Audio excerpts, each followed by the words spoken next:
right, the wait is over, everybody. It is officially 2025, and we are live with the community. This is the Microsoft 365 and Power Platform Development bi-weekly call, our first of 2025, and it is going to be an amazing year. I'm so excited that you are all here to kick it off with us.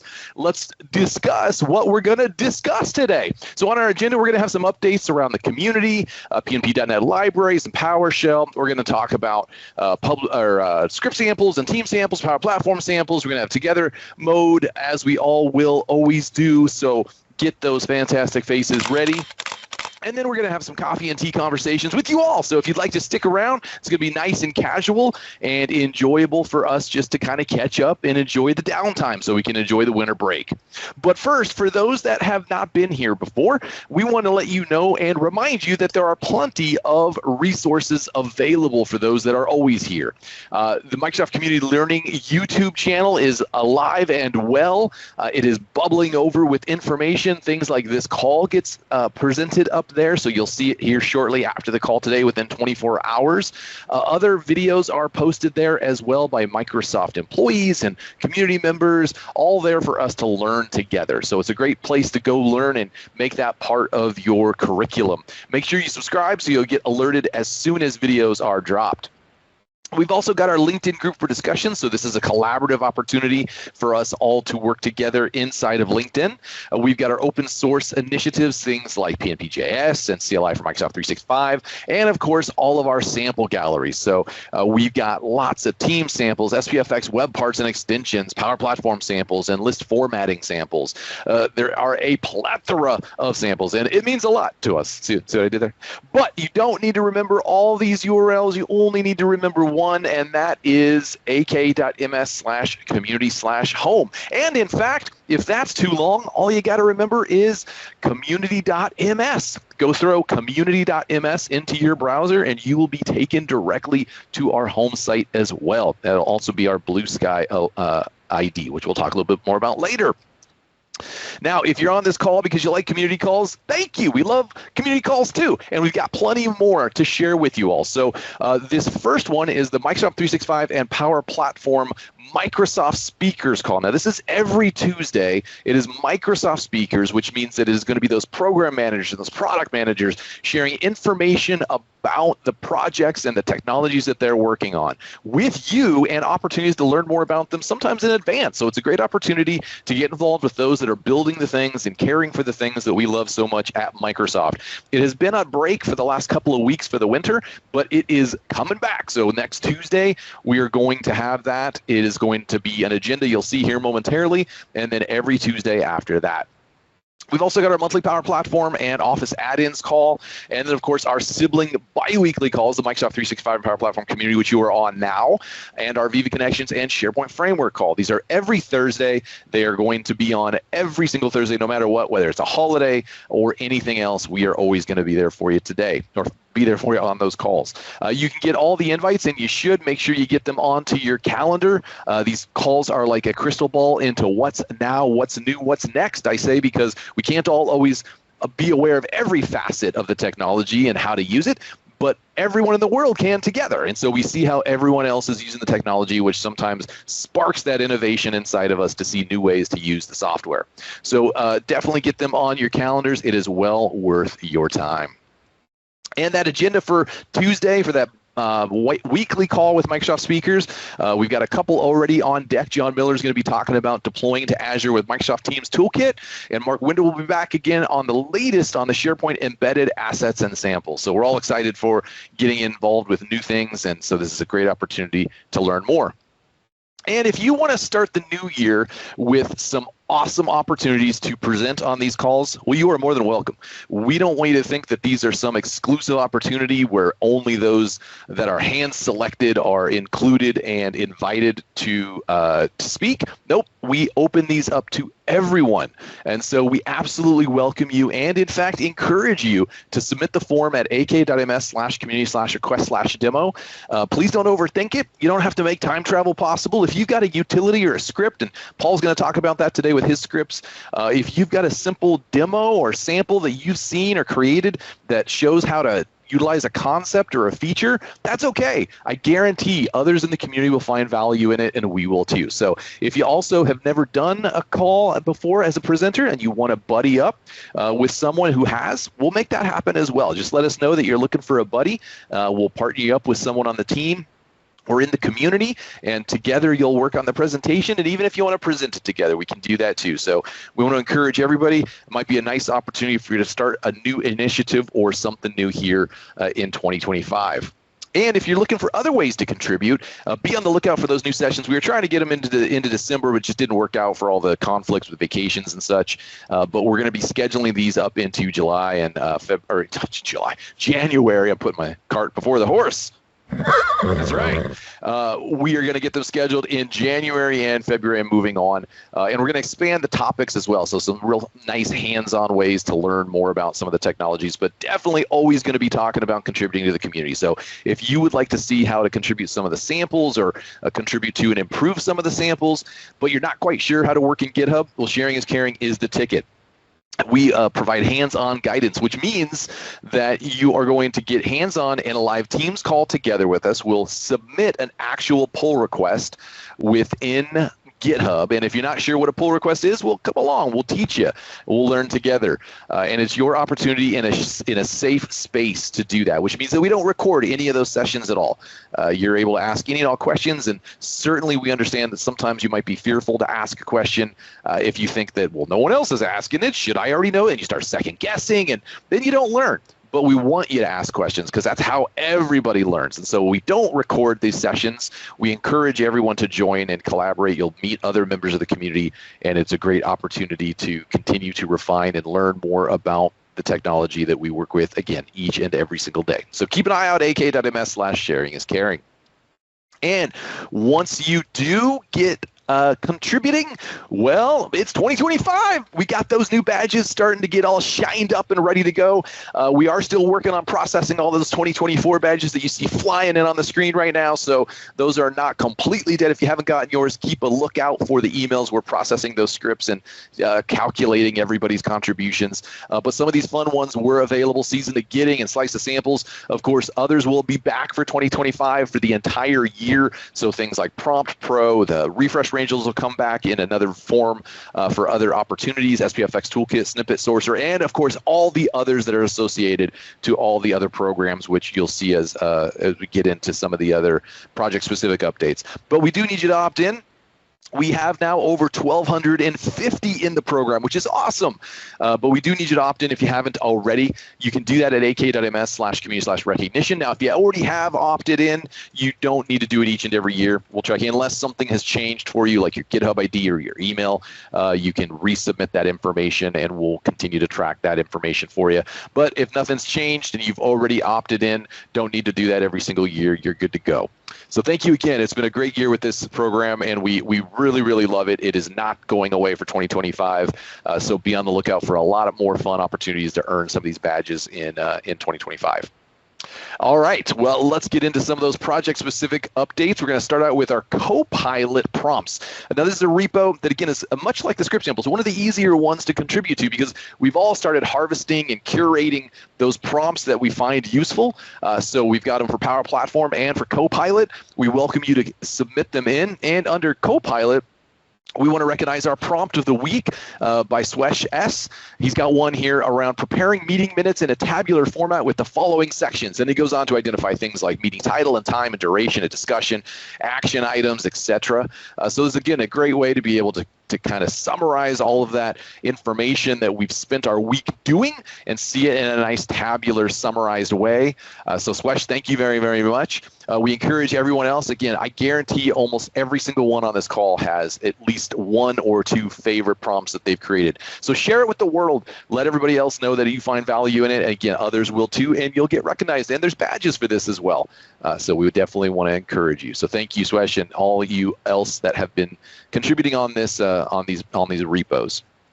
All right, let's get into PNP.libraries, and that is going to start out with Gautam. Hey, David, thanks. In the PNP.NET libraries, we have had a quiet week. The update is quite similar to the one that we had shared previously. So in PNP framework, we added support for .NET 9, and we also added rate limiting as well. So when you use application permissions, by default, we have enabled rate limiting support. So whenever you run into certain throttling scenarios, that throttling mechanism will be working for you as well. And same goes for PNP Core SDK. We enabled support for .NET 9 and also enabled rate limiting as well by default. Besides that, we added a property to in the tenant class so you can update the property bags whenever certain things are like that are disabled by the tenant as well. And also, if you were using a scenario, the PNP Core SDK with Azure Event Grid or something like that kind of scenario, we had a issue with some sort of a wait thing. So we fixed that as well. What else? The usage has been quite steady. So yeah, 116K tenants are using the PNP.NET libraries, doing 55 billion requests in December, just the month of December itself. So that's quite impressive numbers as well. In case of any issues, do reach out to us on the GitHub issue list or the discussion forums. Thanks. Next slide, David. Yeah. And for PNP PowerShell as well, V3 is coming quite soon. We have been making steady progress towards making it ready for V3. So V3 will require you to update to PowerShell 7.4 or later versions of PowerShell. What else? We added a bunch of commands to handle the to-do list. So if you want to create or update or retrieve to-do lists, we have added support for that. We also improved the remove PNP teams users. So now you can bulk remove users from a team. So in what used to happen is that earlier you could just remove a single user, but now you can what we have done is we added batching. So now you can use remove 200 users in a single HTTP request as well. So that has been a quite impressive improvement in that particular command. We also added PNP Viva Engage community so that you can update the properties of the Viva Engage community as well. What else? Do reach out to us if you run into any issues with the latest nightly builds as well on GitHub as well as on the discussion forum there. Yep. Thanks. Over to you, David. Awesome. Thank you, Gautam. Well done. Excellent. Amazing usage of this, folks. And I mean, things like 55 billion and 50 billion requests can't be wrong. So if you're not using this yet, definitely take a look at it. Very, very worth your time. All right, let's move on to script samples with the one and only Paul Bullock. Thank you, David. And before I begin, warmest congratulations on your MVP status, David. So I was eagerly waiting for that one to come through. But yeah, back to samples. Thank you. I thought I'd just I've mentioned it one or two times. So back to script samples. So script samples is a place where you can share PowerShell scripts with the community using a variety of some of the community tools or Microsoft Graph SDK, PNP PowerShell, SPA Management Shell, CLI, for example, and many, many more. There's not really any limit. I set the site to set some common ones that you use, but if you've got any new ones that you want to add, then reach out and I'll adjust the site accordingly. And all these sites are integrated with the sample solution gallery, and Adam Wojcik has got a great PNP Visual Studio Code extensions as well. If you're working in Visual Studio Code regularly and you don't want to keep hopping out to find samples, he's got some extensions there. We've got a new sample for you for 2025 from Sandeep for retrieving SharePoint site URL. Sorry, that is actually out of date. So I'll come back to you and post on the chat, but that's not actually what was posted. My bad for badly updating the slide. Apologies for that. But yeah, I want to wish you all Happy New Year for 2025. And I want a big, huge and thank you for all the contributions throughout 2024. It's been an absolute pleasure seeing those come through and presenting those. So thank you very much. I look forward to all the interactions for 2025. And by all means, if you need help or you want to contribute, reach out to me on GitHub or LinkedIn, Blue Sky, X. My handle's pretty much the same across those repositories, and I'll give you a hand. Or we've got contribution guidelines on the site to get you started. But if you are thinking that there's something more we could do, by all means, reach out and I will happily engage with you on any ideas you've got. And of course, we have badges as well. So badges will be refreshed for 2025, but there is recognition. But make sure you do opt in so that you can get that recognition for your contributions. And again, thank you very much and Happy New Year to everybody. And back to you, David. Awesome. Thank you, Paul. And yeah, just to highlight again, friends, this is another one of those super awesome opportunities to kind of low-hanging fruit contribute to the community. So if you're not quite sure what to do, but I guarantee you've all got scripts or some sort of utility script, this is a great way to share it and get that contribution and earn that badge. So Paul, again, thank you for all your amazing work on the repo. Really good David. stuff. Yep. Quick one. I have found the title of that sample. Sorry about this, but it was Retrieve and Store SharePoint Site Pages, Viewers and Details by Sandeep. So I just wanted to make sure that was mentioned. Yeah, but thank you for sure. For that. Yep. Awesome. Thanks, Sandeep. Okay, Bob German is likely out on vacation, but just wanted to remind everyone that we do still have the new Microsoft Copilot Pro Dev samples. So there's some agents in here. If you've not seen them yet, you can go to ak.ms/Copilot Pro Dev samples. Check them out. They are absolutely available for each and every one of you. And again, it's a great way to start contributing. And Bob is another wonderful person that is really doing a great job helping manage all of these repos and samples. So reach out to him if you have any questions. I'm sure everybody will be ramping back up as they get back from the holidays and vacations and all that. But definitely go check it out. Bob is likely out building something because he's Bob, the builder. Okay, all right. Let's move on to Power Platform samples with Kate. Yeah, hi, hello. So Power Platform Sample Solutions Gallery is a fantastic resource where you can find ready-made samples for Power Apps, Power Automate, and more. These are created by the community for the community with a lot of detailed documentation to help you adapt them to your particular needs. And what makes this gallery as all community repositories truly special is the collaborative spirit behind it. It's not just about sharing solutions, it's about growing together as a community and leveraging each other's creativity and expertise.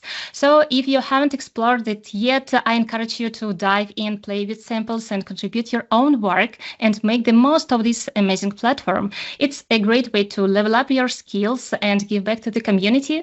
If you would like to know more, just go follow the link that you can see on this slide or reach out to me and I will help you to make your samples submission ready and cover what you need. Yeah, that's all from my side, and back to you, David. Awesome. Thank you, Kate. And also great job on managing the repo. We have a ton of great contributions there and a huge, I think, round of applause for all of our maintainers, honestly, for the whole year. It's a lot of work, and these are not part of their job, everybody. This is contributions by them going in and helping maintain and work with others in the community. So I really appreciate all the work that's put into each and every one of these projects that is maintained.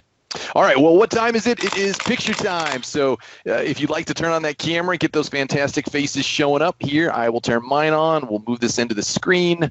We'll get Camtasia ready here. I'll move that down, move that over. All right. So if you would like to do that, we're in no rush today, really, because we're just going to have some casual conversation. So I can only stay till midnight, though. And then we'll have to at least take the screenshot by then.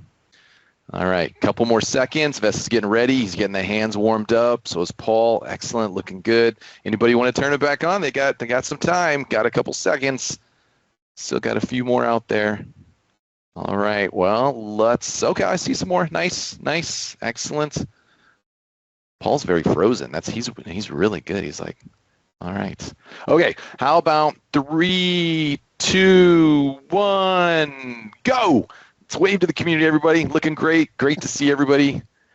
Thank you all again for the amazing contributions that you make each and every day to our community. Great stuff. All right.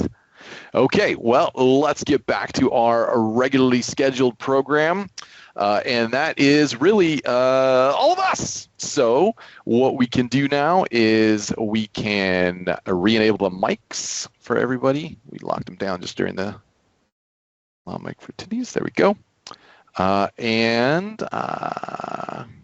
we'll leave the screen share up for those that are coming in and wondering, hey, what's going on? Why is that so different? Should I, David, actually do a random ad hoc demo? I've been playing around with Declarative Agents. Ooh, if you do, yes. I do have a pending demo slot.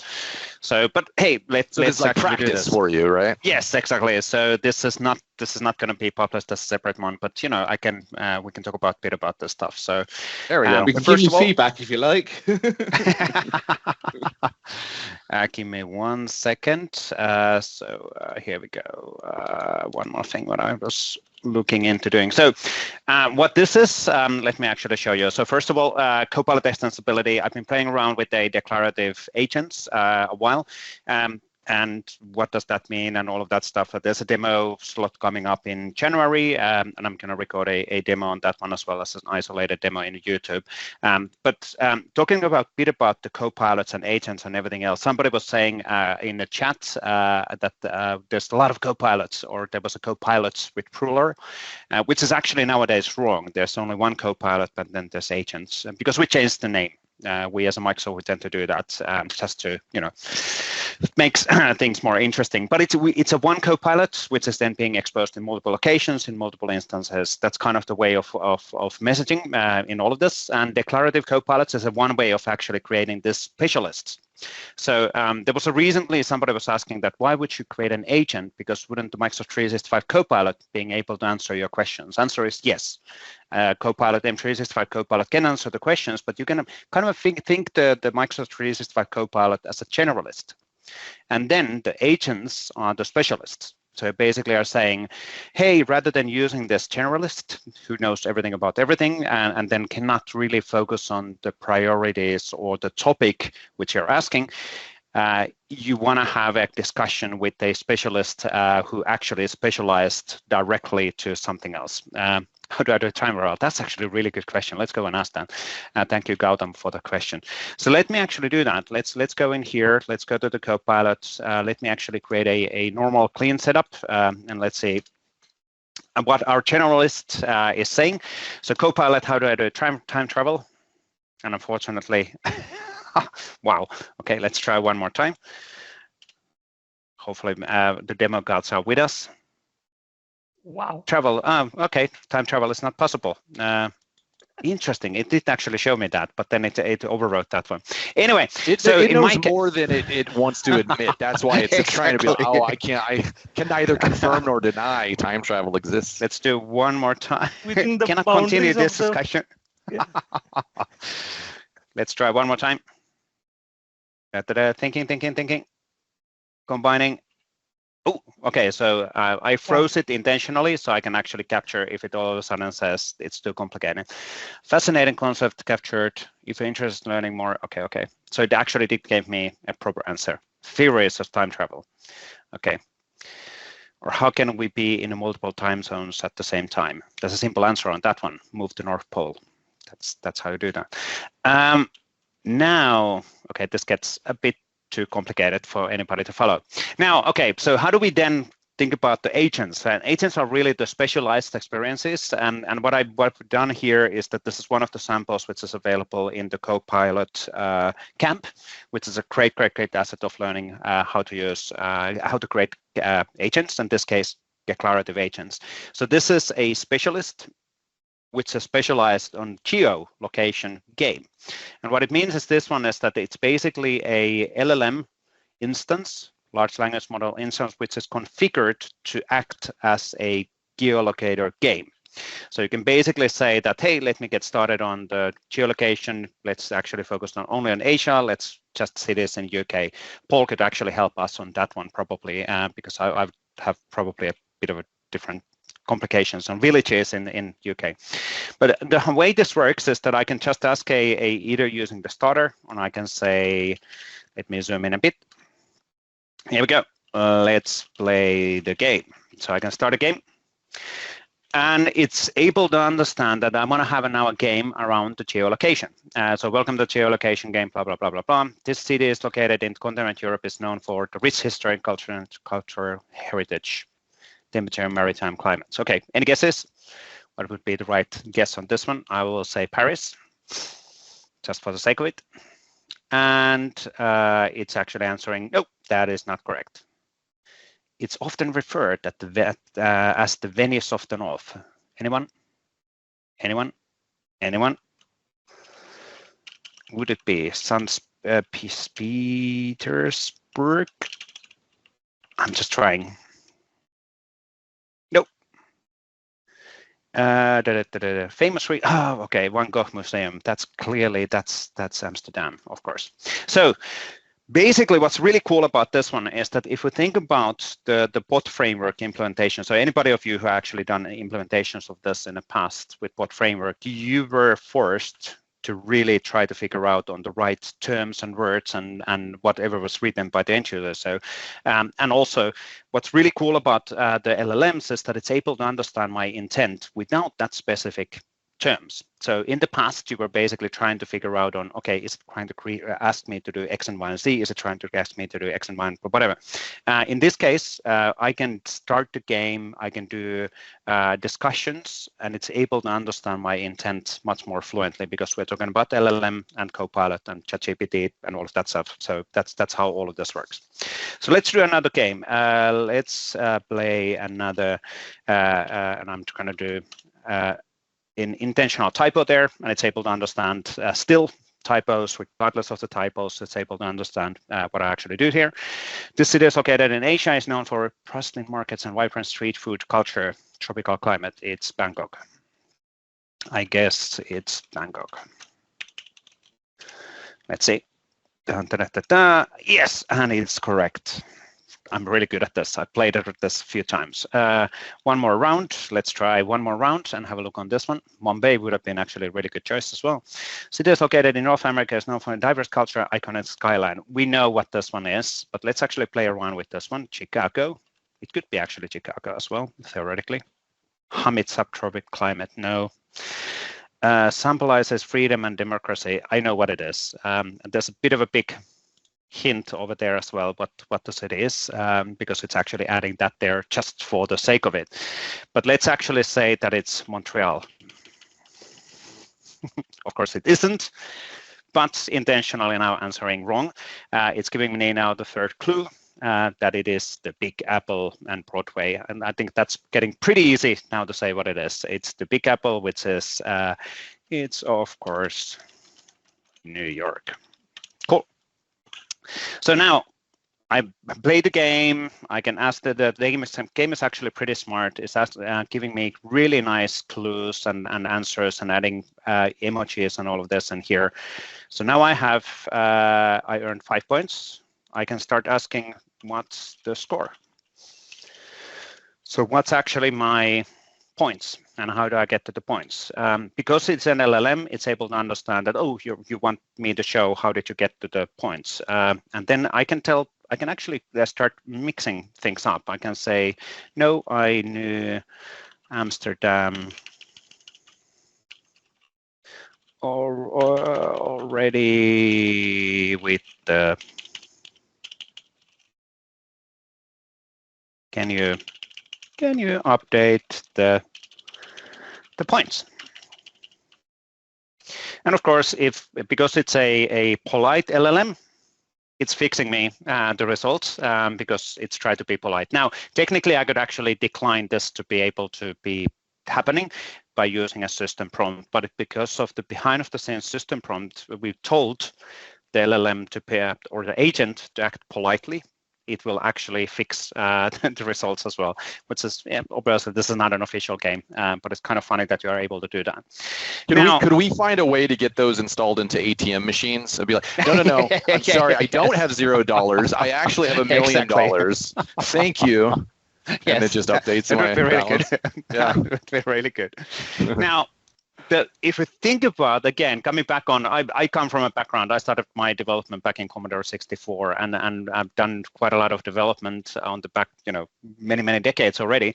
But if you think about how would you implement something like this in a classic implementation style, that would have required a lot of coding, right? It would have required a lot of thinking on how do you store the points, how do you actually expose the points, how do you deal with, updates and all of that stuff with the chatting. And that is actually really interesting. VIC-20 is an awesome example as well.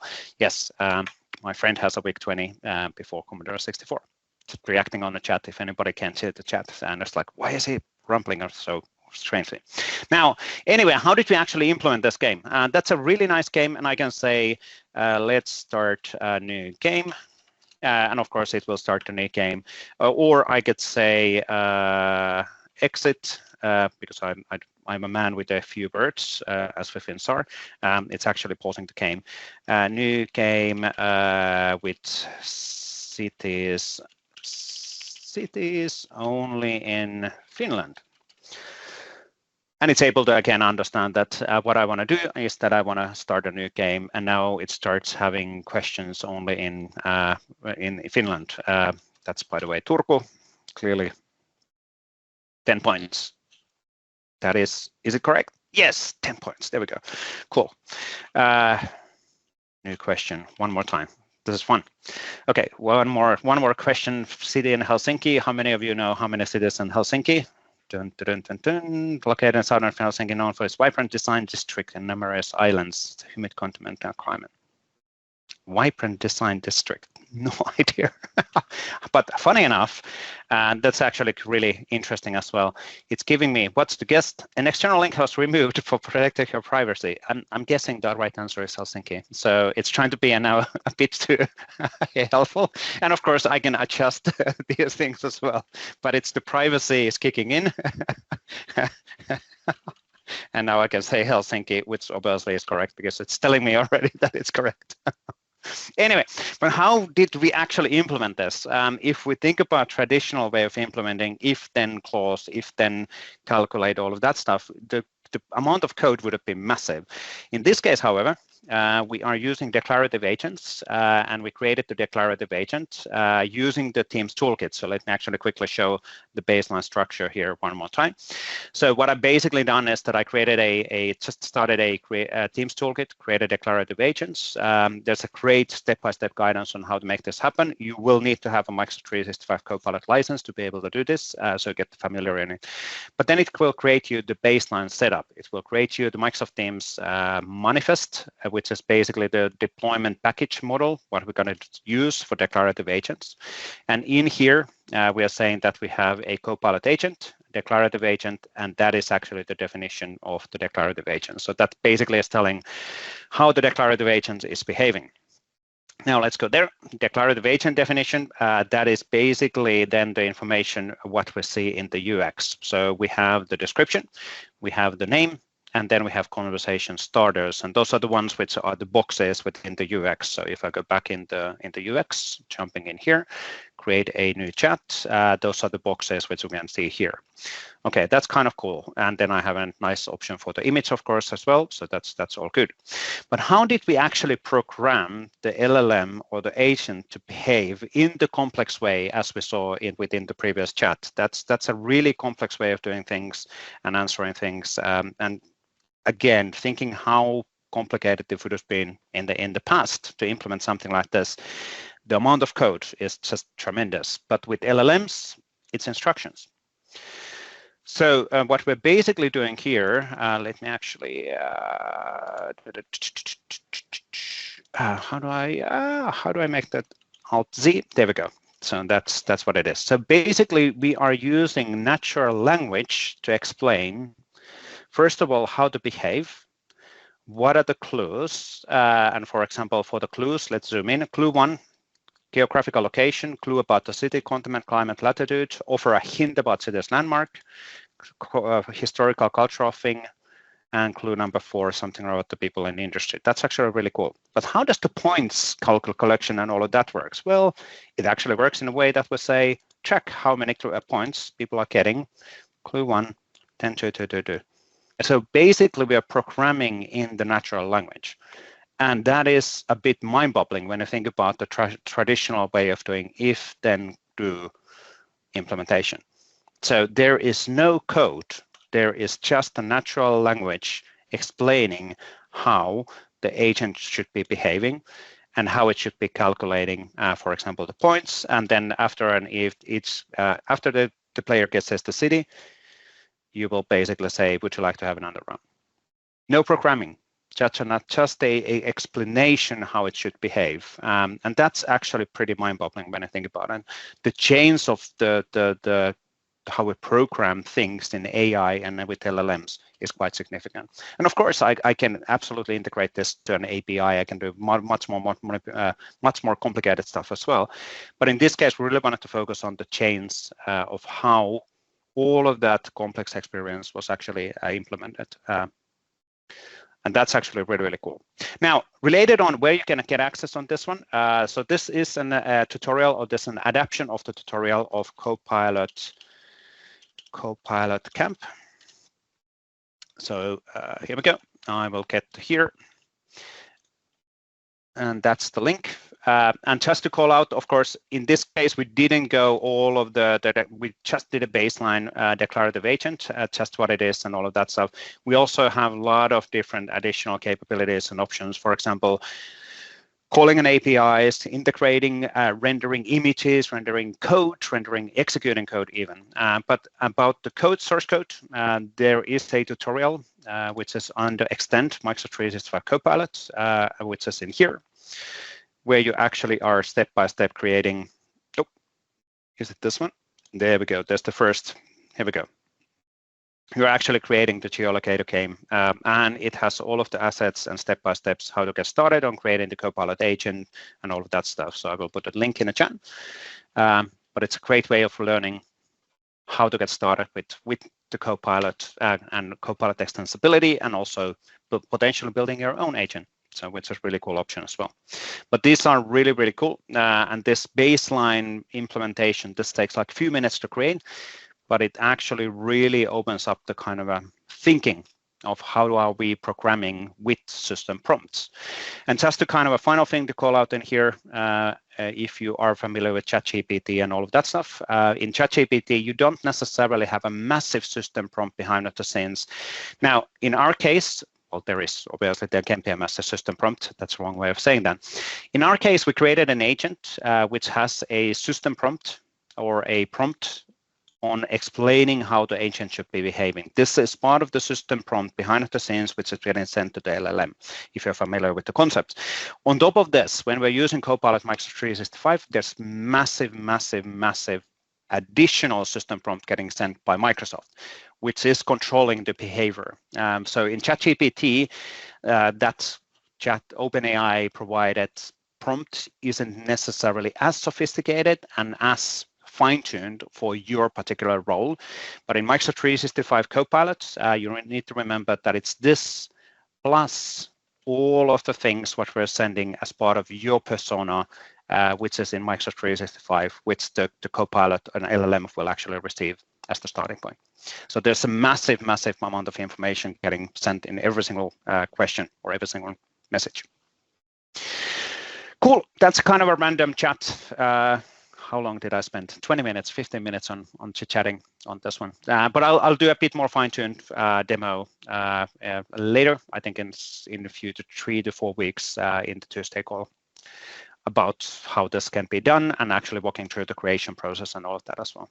But those who have access on Copilot Studio and Copilot, Microsoft 365 Copilot, please have a look on the Copilot Developer Camp. It's a really cool capability.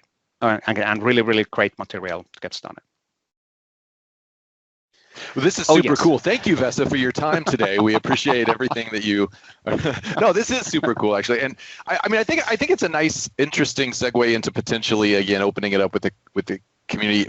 This is new technology, right? I mean, this is obviously right at the cutting edge. Is there anything that everyone else is excited about that they're looking forward to trying, or that they would like to maybe see a showcase of, or samples of, or?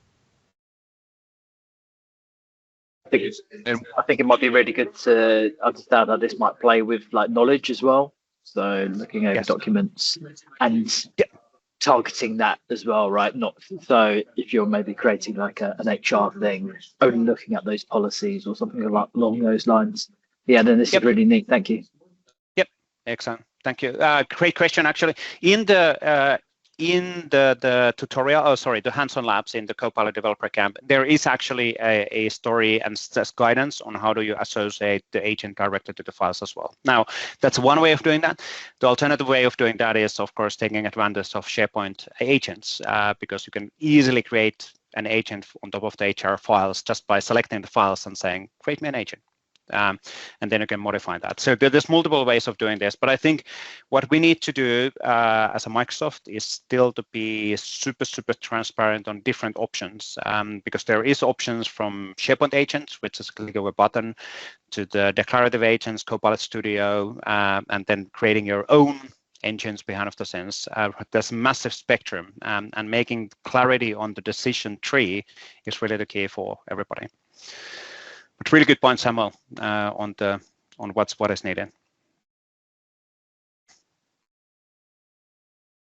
Very cool. Cool stuff.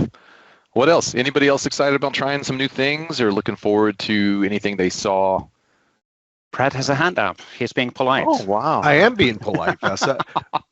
I know it's the holiday as well, but before the holiday, some of the things that I'm getting in, at least from the AI sense in Copilot, Vesa and David, is around workflows within the Copilot infrastructure. So what I'm getting from, like, and we host a bunch of MSPs, right? So a lot of the stuff, and just for everybody that's kind of on the line in the community, is, hey, I have a bunch of workflows that have been out there in the manufacturing world since the 1980s. We want to be able to put that into the Copilot world and make stuff a heck of a lot better. So looking at declarative and trying to put that into the Copilot world right now. So like I said, we're still in the early stages of kind of putting that together, but that's kind of, looking at what you have here, Vesa, and putting that together does give me ideas in regards to some of the things that we're discussing with some of these manufacturers in regards of putting these workflows into declarative agents. So that's kind of the stuff that we're dealing with, and going into 2025, that's where we're kind of going with Copilot. Yeah, definitely. And this is super simple starting point, and that's kind of highly intentional as well, so that people get to that, oh, okay, interesting, that's how it works. And then you can, like Brad, you were saying, you can connect declarative agents directly to the APIs, and those APIs could then start those workflow processes as needed, either in Copilot Studio or in Declarative Agents. Both are valid options. So awesome. Yep. But we'll definitely have more detailed kind of a step-by-step guidance on how would you do those during the 2025 as well. I think more and more people are gradually getting access on Copilot, which is good, and that then means that we can start actually having more step-by-step tutorials and videos and guidance on them, rather than showing something what people don't have access, which was pretty much the situation 12 months ago, when Copilot G8, but not that many people actually had access on it. Now we're gradually seeing people more and more have access on things, which makes it more interesting as well. And pay-as-you-go option, that's really good, Jim. So for SharePoint agents, pay-as-you-go option is coming. I think, let's see if I can actually find it quickly. I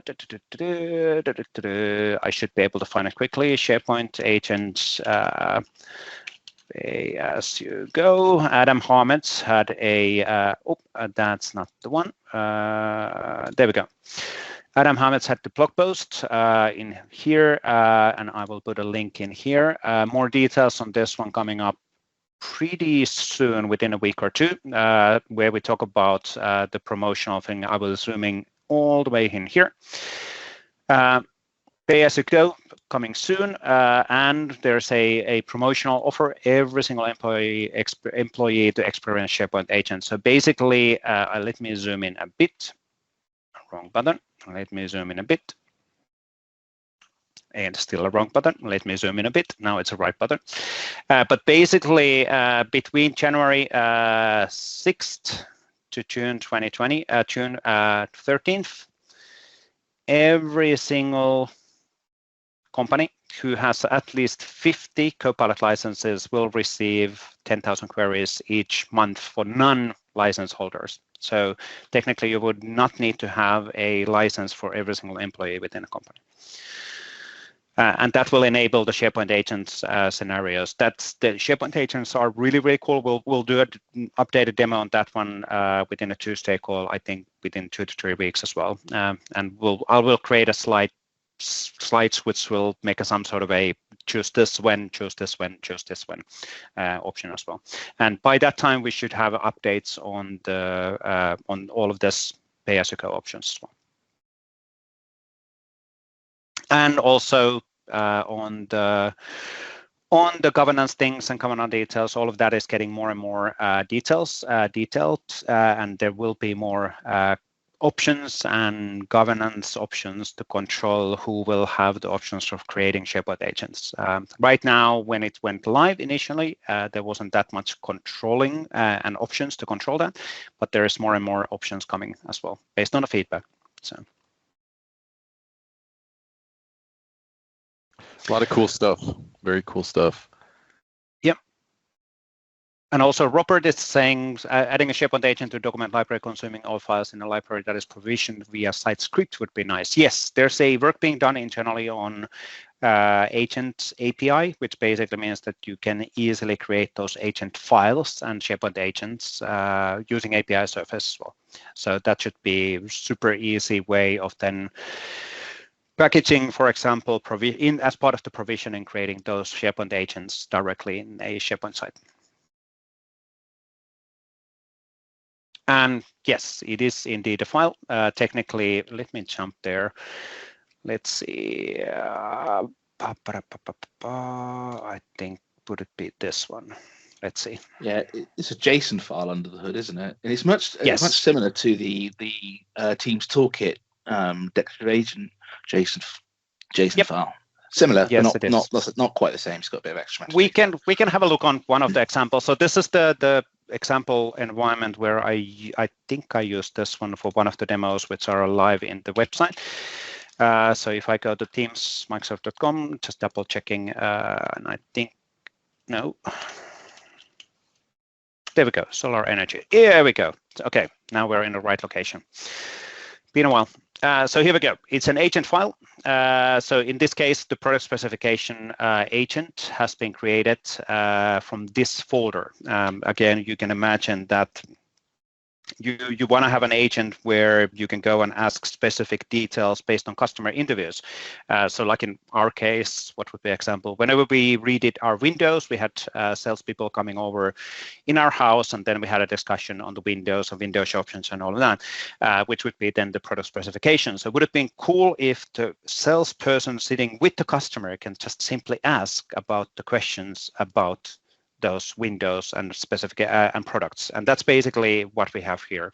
So if I go here, let's see if I do I have a good example. No, I don't have a good example in here. No, that's some sort of a jet lag agent. Let me see if I can actually. Litware project is a good one. I think that's a valid one. Yes, it is. Okay, cool. So in my case, coming back on SharePoint agents, just quickly recapping on that one. So this one has been created basically by clicking that one and then set create an agent, and that's it. That's how you create SharePoint agents. The cool thing about these ones is that these agents is that you can also chat with them using Microsoft Teams. So the product specification agent, in my case, has been already included in here. So I think I have the product specification agent available. And now I can say something like, let me zoom in a bit. Can you would the A200 series work for a square feet? How? I have no idea what are the sizings, square feet and square 200 square feet. It's not a big house.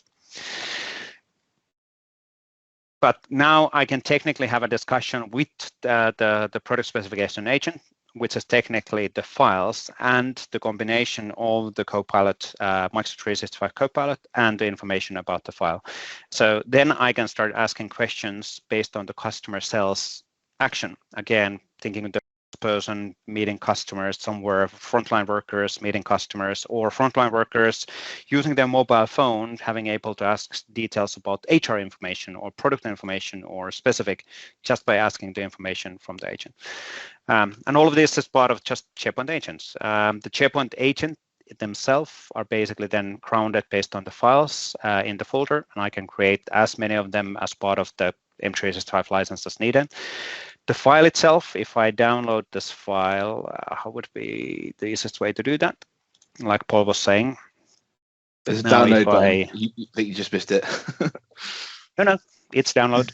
So now if I'm here, if I open up that agent file, and then let's actually flip this to be JSON.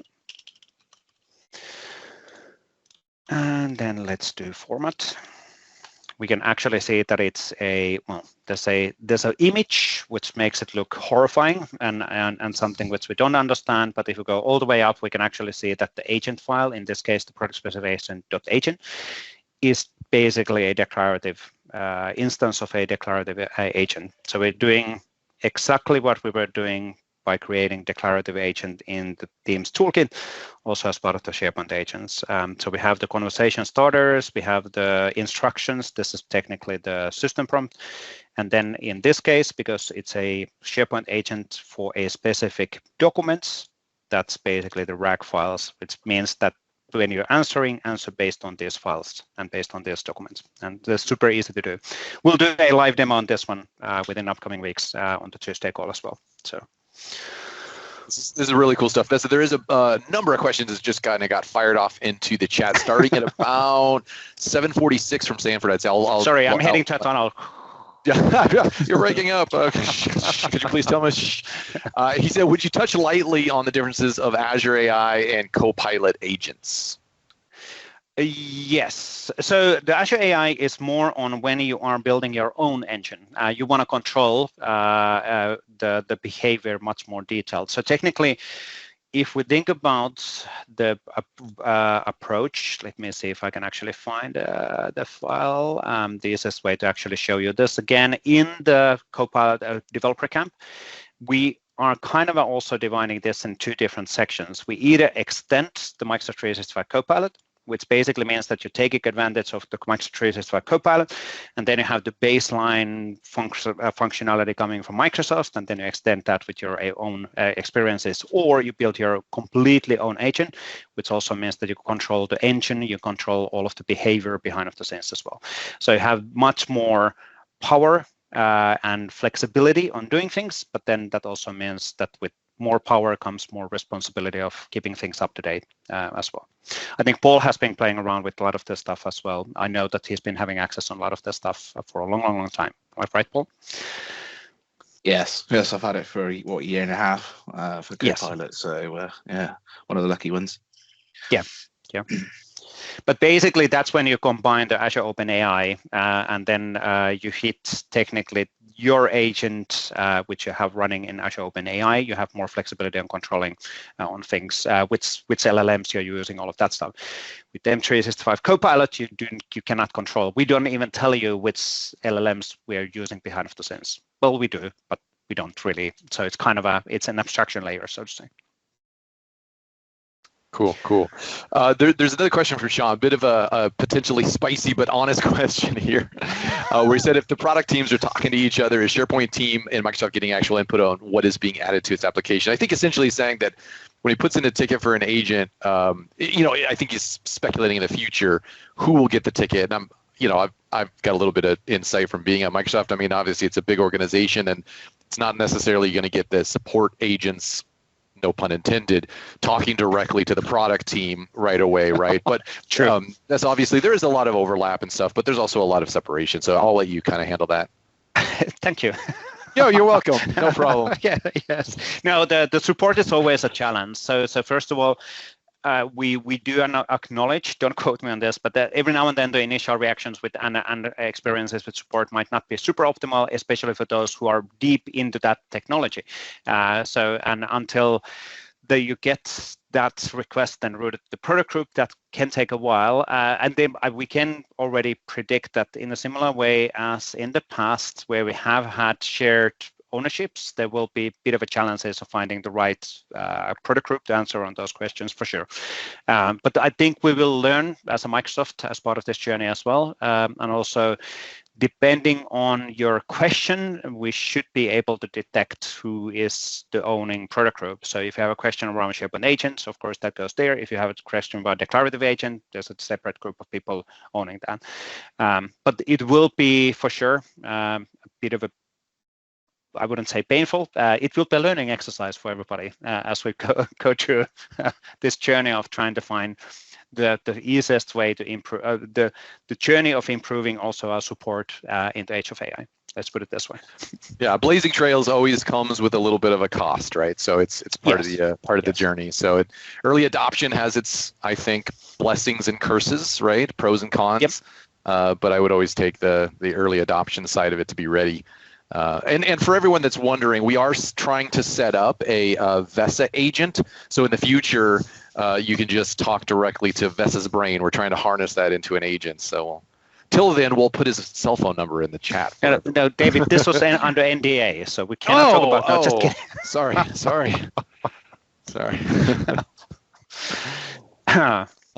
Yes. Let's see, looking through for other questions. I think I saw Peter Paul had one on, is the Teams functionality also included in the pay-as-you-go? Teams function.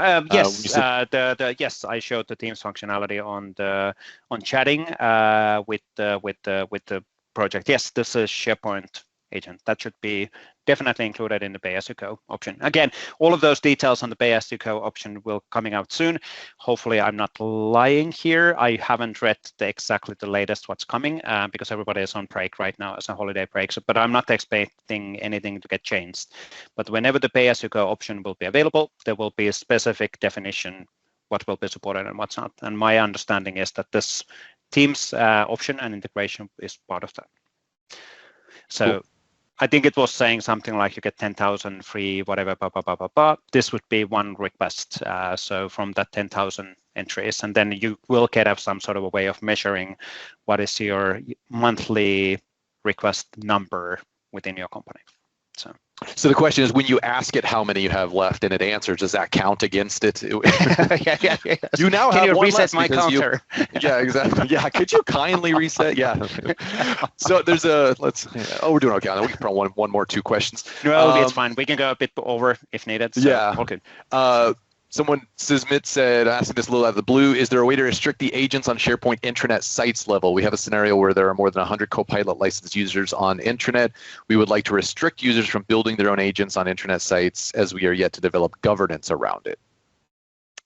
There's a certain level of an admin governance on it, but I can't remember right now. SharePoint agent admin. We do have a documentation on it. So how to manage access on SharePoint agents. I will put that one in there. Is it answering directly on your question or your requirements? I can't confirm or deny. But let's have a look on that one based on your business need. But there are ways of managing that. Also, there's a licensing options. There's a accessing on those files is one way of accessing. So that's kind of the beauty of them being an agent files. You can actually limit access on a file type level even. So there are multiple ways of doing this. All right, cool. Robert had a question. Can you put the product specifications? Put the product specifications agent, aka SharePoint agent, in a Teams tab so users don't have to remember the name. You should be able to do that. I haven't actually tested that by myself. I think you should be able to do that. That's a good question. So, or you can include it in the team chats as a. I would have to confirm. So. All right. Very, very cool. All right. Any other questions, anybody, or excitement around non-AI technologies? Do those still exist? There's a lot of stuff which is not just AI. And to be fair, I think we are on this journey where, of course, right now the chat is the most visible thing where we can see that, but as we're saying openly at such a level as well, and externally, chat is not necessarily the end goal in all of this stuff. So it's not like every single functionality what you see in the future, chat will be the UX. No, not necessarily at all. So there will be buttons, actions, functionalities which will be powered by the AI. So all of this is integrated. AI will be integrated in every single product, no doubt. And it doesn't mean that we will just use chats in the future, not at all. So that's right. Chips embedded into brains, all that's coming soon. I'm kidding. Maybe. Yes. All right. Okay. Well, Sean, a nice way, I think maybe we could close out with that, and I'll share my screen and do the closing slides here. Sean said, no question statement. Love that the calls continuing into 2025. Really appreciate the lively discussion and knowledge sharing. We do too. We really wouldn't be able to do all of this without the hard work and dedication and passion of all of you in the community. So thank you back to you, Sean, and everyone else who really does so much in this community to make it what it is. It wouldn't at all be possible without all of your passion and energy and zeal. So thank you. All right, well, we want to thank Vesa for his demo today. This was not Vesa's first demo on a community call, but we still want to show our appreciation for it. Love to be able to see these ad hoc things. That's one of the beautiful things about these calls. So we really enjoy them. Our Discord server is also alive and well. Over 2,400 plus members are in it. So if you would like to be part of it, you can access it at aka.ms/community/discord.